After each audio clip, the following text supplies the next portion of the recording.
Welcome to a new episode. I'm your girl T Westbrook, and I'm here with Deja Monee. Hi. Hey, so I'm so happy to be with you today, or just be talking to you today. For people who don't know who Deja is, she works in the PR industry. She's an entrepreneur, girl boss, creative. All right, so I know that you went to an HBCU in Atlanta, but talk to me a little bit about just your overall experience there. Yes, I am a proud graduate of Clark Atlanta University. I went to visit last week because I was in Atlanta for some work. So I was just walking around the campus. But yeah, it really just helped shape who I am today, especially being an entrepreneur. The city of Atlanta, I can't really only just give credit to Clark Atlanta, but of course, the foundation of learning about communications. I studied communications there, but really some of the opportunities that I was able to do, like being a college student. So being able to see other PR professionals. I remember being in Atlanta at the time, which was around, I would say 2008 to 2012. So Nicole Garner, for those of you that are big in the PR space, she had her company, she was running it in Atlanta at the time. So being able to just volunteer and see some of her events, and then also being really involved with the Atlanta Association of Black Journalists and the student chapter there. So really understanding the full scope of communications definitely helped me to bring me to where I am today. And I will also add just the relationships that I built. Like I have people that I went to school with, or, went to Clark after me, that I'm connected with. We're in this, big community that helped me, to run my business, whether it's referrals or I'm pitching them a story, or if I'm, working with them as a client. So I definitely never regret the HBCU experience, and I always recommend it for people if they can try to do it for themselves. So Yeah, that's great. I always recommend the HBCU experience as well. I was just talking to a young lady who's at a PWI, and she asked me what the primary difference was, or what is all the hype about? And it's a lot of the things that you just mentioned. It's not only the connections that you make, but it's the culture, and it's about being around like-minded individuals who we have the they opportunity just get to it. see, yeah, we have the opportunity to see the world beyond, and that's what college is all about. So how did you end up in Atlanta? Where are you originally from? So my family is, long story. So I was born in North Carolina. My dad was in the military. All my family, exception of me, was born in North Carolina. And then we moved to Philadelphia. So once my dad left the Gulf War, so he's a veteran, my mom packed up and was like, "Up, it's time to go." So I was raised up north, and I would spend my summers in the South. So every summer I was that kid my mom was driving me down to North Carolina to spend time with like my grandparents and stuff. So Okay, so you were raised primarily in the South. So what was it like, I guess, being a child did you have to move around a lot when it comes to being in the no, the because military? my dad only served like one term. He was over it. So Yeah. yep. And so being that I will say this, being that my dad did live in the South and my mom raised me in the North, I spent a lot of time traveling back and forth. So I think that definitely cultivated my love for travel, because at a very early age, I was either on a plane, or I was like in a car, or always, going somewhere, between winter breaks or, summer vacation. So I think that definitely just cultivated, one, my love for travel. And that's something that I try to incorporate a lot into my business too. And I think it's great because I'm able to travel to different places because of my clients. So I think I've always picked up that affinity to want to travel and explore different places and different cultures. Yeah, I definitely agree with that. So your mom, you said you and your mom were up north. Where up north? Philadelphia. Philadelphia. Mm-hmm. Oh, so I bet that was a major cultural difference from Philly to North Carolina. Yeah. In North Carolina, definitely, especially where my parents are from originally, it's a small town. The biggest town, it's like Fayetteville, which is like the military base and stuff. So yeah, I would go from, living in the city and having, so many people around and all these different things to, being in the middle of nowhere and like, my grandfather, like having wild animals, like my grandfather had like an ox. His name was Henry. Goats and chickens, like literally. So it was just like interesting. And that also, I think too, developed my love for animals as well. But like, yeah, like I grew up like kind of in contrast, if that makes sense. So it was like I had the best of both worlds because I got to explore. I will say too, because I spent a lot of my summers in North Carolina and there wasn't a ton to do, that really helped cultivate my love for reading. So I used to go to the library because that was really like the only thing for me to do outside of, just, riding around playing with animals and stuff. But so would be, I would go to the library club and I was always reading. And my uncle definitely helped me to really fine tune that passion. So I would say it definitely helped me to like learn the best of both sides and appreciate, having that opportunity just to sit and be quiet because, the signal is not that great. There's Wi-Fi, but it's kind of spotty. It's not like, it being in New York where you're connected and tapped into everything. So it definitely taught me to just learn how to appreciate both. Yeah, I bet. And so I guess I would consider myself not transient, but I was born in Chicago and then Nice. I love Chicago. Chicago. Look, my dad was born in Chicago, actually. Yeah, Chicago's lit, but I could definitely relate to like the north-south differences. I bet you really gain the skill of being adaptable in different environments. I know that's something that I picked up from just moving back and forth, from a big city to small town and vice versa. So yeah. So how did you end up choosing communications as a major? Like what sparked that for you? Yeah, so how I ended up choosing it. So I was in high school. I just went off what I like doing. So I know I was very good at writing. Math has never been my thing. I know basic math. I know how to count my money, right? But besides that, I don't care about none of that stuff, right? So I knew writing was always a strong skill for me. I know like talking, I was always comfortable talking and communicating with people. So I just started doing research in different careers. Initially, I wanted to do just journalism. This wasn't even like PR wasn't even a concept yet. Like I didn't get to PR until like later towards the end of my college career. But I pretty much was just looking at things that I was interested in. And I also knew that I always wanted to go to HBCU because that was something that my dad and I always talked about. And both my parents went to HBCUs. They didn't graduate, but they did go. And so I know that was something that they both encouraged me to do, or at least like, do a semester. If you don't like it, you can go somewhere else, but at least do that semester. We want you to get that experience. But pretty much that's how I got to wanting to study communications, just following the things that I knew I was naturally gifted at. I didn't want to do a career where I know some people's parents are like, pick a career where, you're going to make a lot of money. I started with what I enjoyed first. And I've always felt like that would lead me to making the money that I wanted to make. That is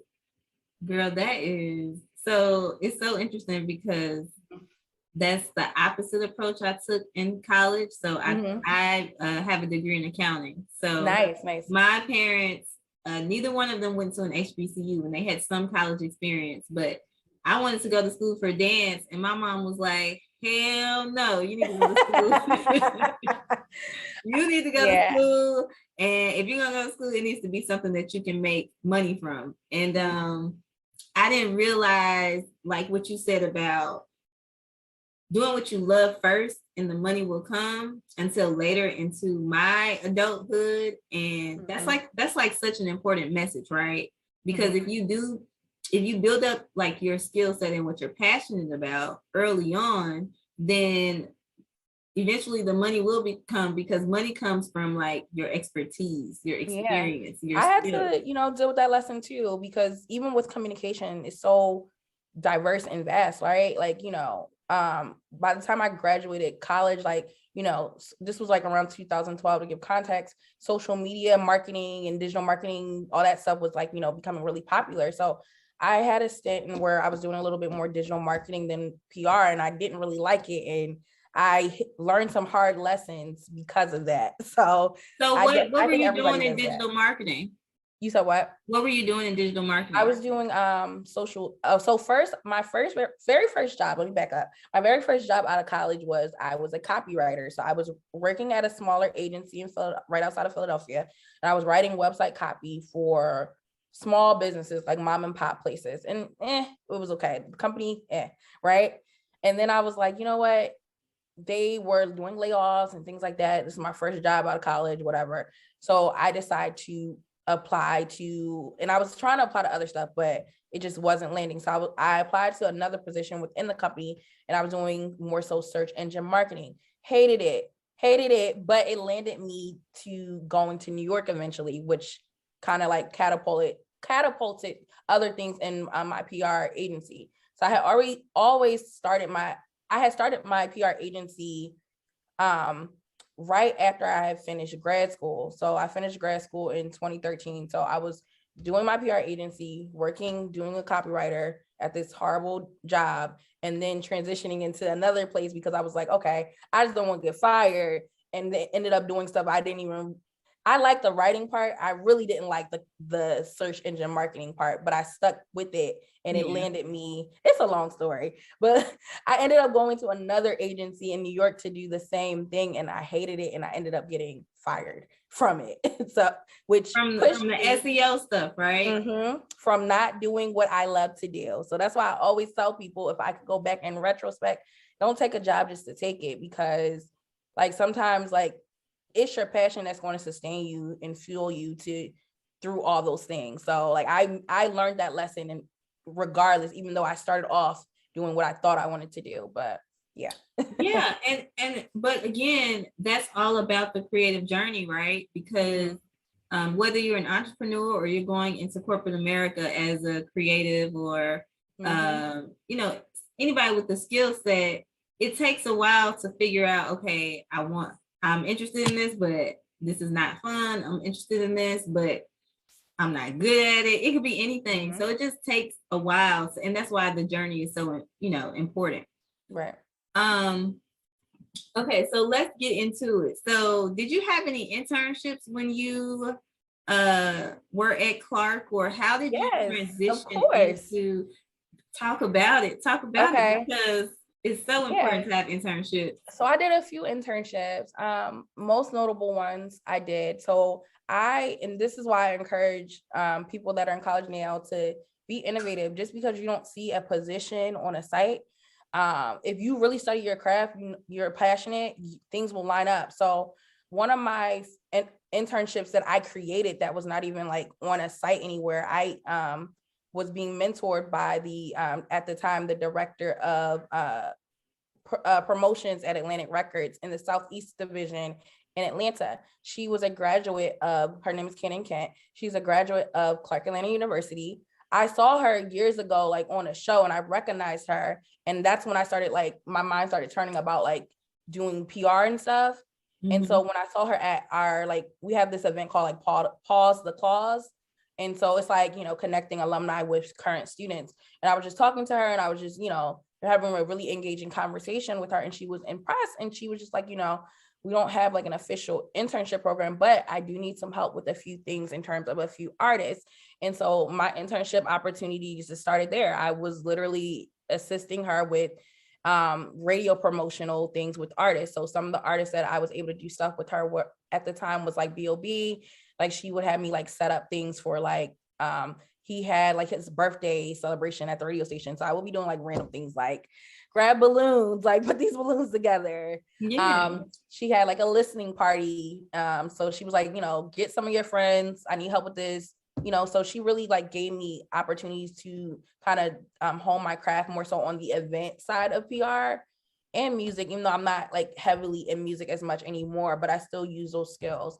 In addition to that, other internships that I had, I was a promotions intern at a radio station in Philadelphia at the time. So this was around the time when this was like 2009. So this was at the time when Charlemagne the God was in Philly.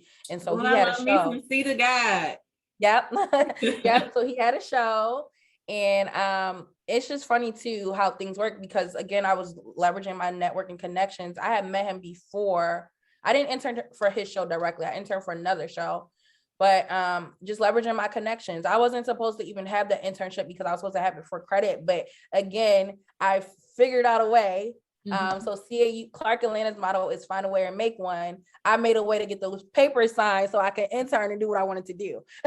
So that was on one of the other internships. So Radio One actually is the network. And then I did a class that Jackie Reed, so she's a graduate of Clark Atlanta University as well. And so she did like a class that was cultivating people for just careers and communications. I ended up not interning with her because it was in New York, because it was my senior year. And honestly, I just wanted to go and get a job.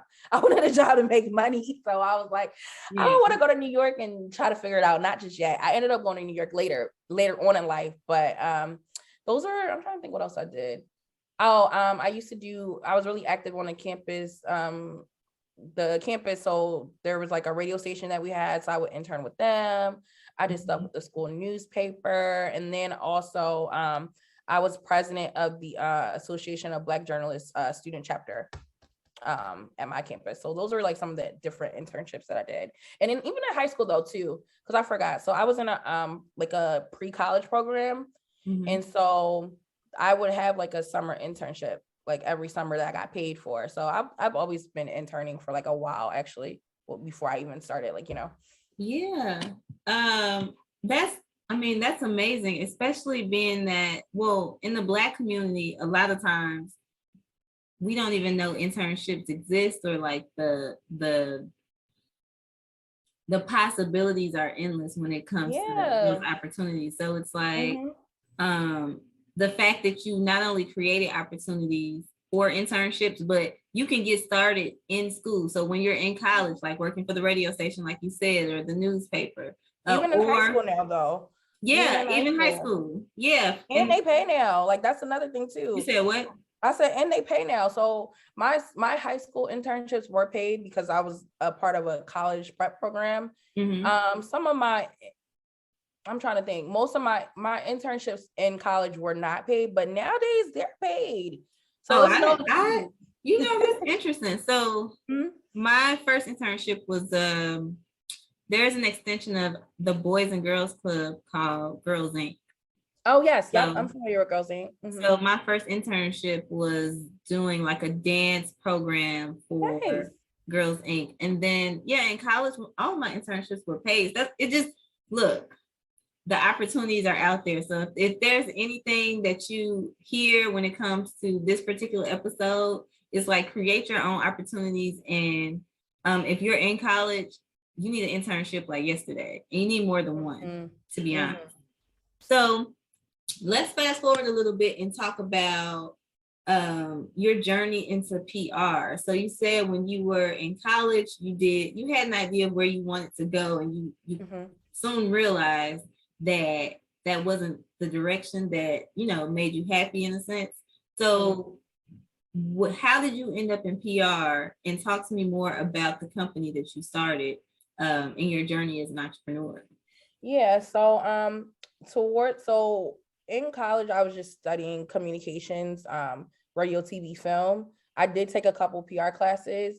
I decided more so towards the end of my, like, more junior, senior year, that I wanted to do PR, and I wanted to officially change my major. It really wouldn't, in hindsight, it wouldn't have made a ton of difference, because a lot of the stuff you learn in PR, it's in the field anyway. But I went to the PR advisor, and she was just like, oh, well, you will graduate a semester late if you change your major. So I was like, oh, nope, we're not doing that. And so that's when I started on this whole path of, I'm going to get as much in the field experience as possible. And that's what led me to like those different opportunities that I had previously mentioned. Now, in terms of me deciding to start my own company. So while I was in college, I actually had, and this wasn't even like a concept of, I'm gonna start my own business. And let me back up. I always knew I wanted to start my own business. I just knew, like, for instance, when I went to my college, my high school counselor for college, and I told her I wanted to start my own business, she was like, that's great. You need to study what it is that you want to start your business in. And so at that time, I knew it was going to be something in communications. I just didn't know it would be a PR agency. So just to give that context. So moving forward to me getting my very first client before I even like have an official company, and that me determining like, okay, I'm going to be consistent in terms of doing this, was more so the summer before I was graduating. My mom's friend was an author, and my mom was like, Deja is studying communications PR. You know how parents are. My mom don't know exactly what I do, but she just was like, she's studying something and she needs some money. So you can pay her to help you do a couple things with like social media and stuff like that. And so I did get paid for that. And that was my very first client. I didn't know what I was doing all the way, but we worked it out. So she was an author. So I essentially just set up like a book tour for her, and I did like some small like press things for her and helped her with managing social media. And I got paid a very little amount, but I put those things that I was learning into practice. So that was like a little bit, maybe like 2011, 2012. And then, so after I graduated, I was looking for a job. I decided, okay, well, I always wanted to go to grad school. Let me go to grad school first and figure out what I'm doing. That'll give me a little bit more time. And then I can also set up my PR company. So I started connecting with other publicists. I started connecting with a few organizations, and I was able to like take classes to learn how to set up my company and do the branding and figure out, the tactical skills in terms of being a publicist and running a PR agency. So officially in 2013, I launched my very first company, which was called Deluxe Publicity. And so I don't have that company anymore. What I have now is Intel Media Group. And that's because I have a business partner who is my best friend as well. We closed our companies down. We started our PR agency together. And that was in 2021. Last year, we started our company together. So. Okay. So this is the Intel Media Group, right? Yes. Intel Media Group. So two things. Well, one thing. Okay. Walk me through a day in the life. So what is it like to own your own PR company? What are some of the operating activities that take place? And if I was an entrepreneur who was interested in starting my own PR company, what are some things that I need to make sure I'm doing every day? Yeah, I laughed as you were saying a day in a life, because I'm like, no day is ever the same. So for instance, last week I was actually in Atlanta for a week. I had one of our clients is the Trap Music Museum. And so they had like a Black History exhibit. And so we were there reaching out to press, inviting influencers, things like that to, promote the exhibit.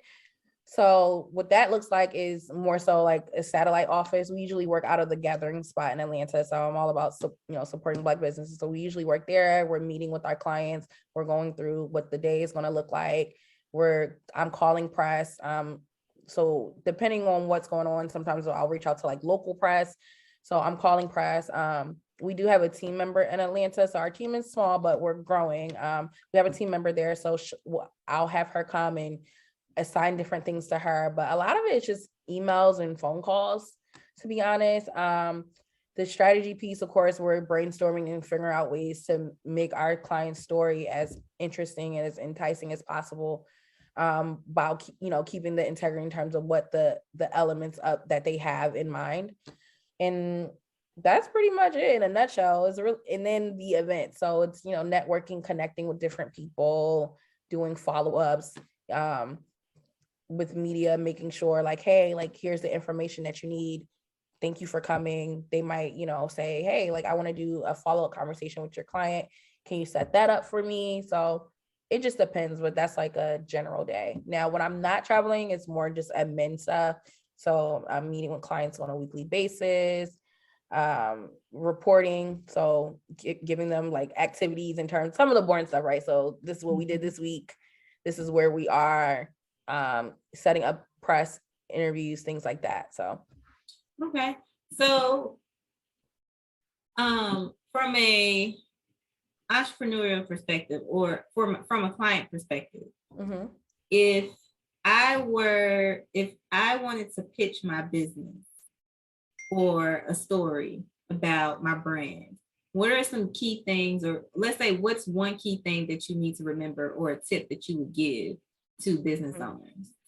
I would say do your research. So know who you're pitching and the audience that you're pitching to. So that publication, and then just know your story. So you have to be clear on what's going to make you stand out, because like I always tell people, there's so many people that do the same thing. Like there's a million publicists, there's a million beauty brands, there's a million, whatever it is that you do, I'm pretty sure somebody else does it, and that's okay. But the thing that makes you stand out are, think about the different things that are different for you, your upbringing, what inspired you. Maybe it's, your mom inspired you to do something. Like think about those different elements and how you can tie them in to your press story. Okay, so with that being said, what is one thing that you highly don't recommend? Being a nuisance, like DMing, like, hey, I sent you an email. A lot of journalists don't like to be DM'd, so you have to do some research to find their emails and contact information, and then send them an email that way. But please don't blast them on social media like, hey, like I'm trying to pitch you. Yeah, they don't like that. Okay, so in the last segment of this podcast, this is where we really get into the boss of talk. Okay. So what I would like for you to do is share one thing that you feel will inspire other creative women, business women, entrepreneurs, moms, anybody that's has a dream. What is one thing that they could do to boss up? Be confident. To me, confidence is definitely a frequency, and when you're confident in what you're doing, like people can sense that, people can feel that. So it doesn't matter what you're doing. You could just be like writing or sending out an email, like be confident in your delivery. Because I think a lot of times we often get nervous, or we tell ourselves no first before we're even afforded an opportunity for somebody else to tell us yes. So I would say be confident. I agree.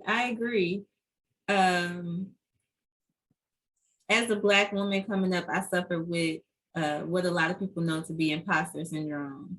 And I think that's where it stems from. And if you don't know, imposter syndrome is simply just not having that confidence in yourself, your abilities, your future, whatever it is. But like you said, Deja, it's so important to build that confidence and be confident, because a lot of times you tell yourself no before you've even taken the step, and who knows where you could end up, Right. So I believe that's great advice. So is there anything else that you would like to share with us? And please shout out your business and your upcoming projects. What you got going on, girl? Yeah, so you can always, if you're looking for PR resources or any information about PR, you can go to my website, which is dejamonee.com. I have a free checklist on there that'll give you like the steps and things you can use to prepare you for PR. But I also have a PR shop, so there's like ebooks and courses and things like that, just so you can start to get yourself versed in the industry and determine if you even want to have incorporate PR into your marketing strategy. So yep, dejamonee.com. All right, well, thank you, Deja, for joining me for this episode. It was so great talking to you. Thank you for having me. Of course. And if there's anything that I can leave y'all with today, it would be, don't sell yourself short. Not sell yourself short. There are so many things that you can accomplish. Just like Deja said, all you have to do is have that confidence and go for it. So see y'all on the next episode. T. Westbrook signing out. Peace.